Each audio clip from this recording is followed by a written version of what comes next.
Fala pessoal, tudo bom? Hoje eu quero falar para vocês da tecnologia e do segredo por trás desses copos térmicos. E o mais famoso é o Stanley, que eu estou usando outra marca, que utiliza a mesma tecnologia do Stanley, que é o vácuo. E como é que funciona isso, né, pessoal? O que é que faz com que um copo desse ou uma garrafa utilizando essa tecnologia se distingua de uma garrafa térmica comum, de um copo térmico comum? Comparação bem simples. Se você estiver falando para alguém ou com alguém, você vai estar utilizando um meio que é o ar. E a luz ela vai se propagar também em um meio, a eletricidade vai se propagar em um meio, pode ser fios de cobre, o som ele vai se propagar em um meio, o próprio ar pode ser um meio de propagação de muitos fenômenos, como por exemplo aí, o Wi-Fi da sua casa, né, o wireless. O que acontece com os copos térmicos dessa natureza?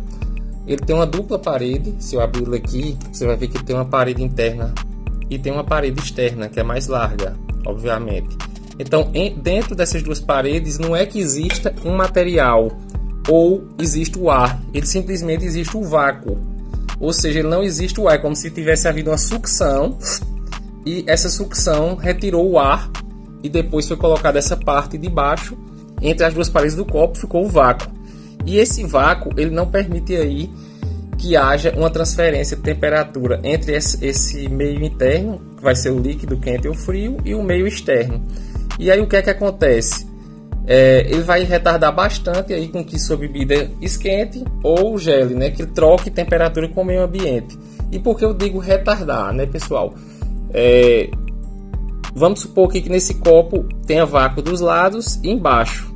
E aqui em cima as duas paredes vão se ligar, porque vai ter que ter uma forma de contato, né, entre as duas paredes ao final de tudo. E esse contato vai fazer com que haja essa troca de temperatura, inclusive a própria tampa, nem que seja uma troca mínima, como é o que ocorre nesse tipo de copo em relação a outros tipos de copos convencionais. Por exemplo, um copo convencional, se você botar uma água gelada aqui, ele vai começar a condensar aqui e ficar todo molhadinho. E você vai ver que logo a bebida vai esquentar. Isso aqui não ocorre com esse tipo de copo, pessoal. Você bota a bebida gelada e ele não vai condensar aqui.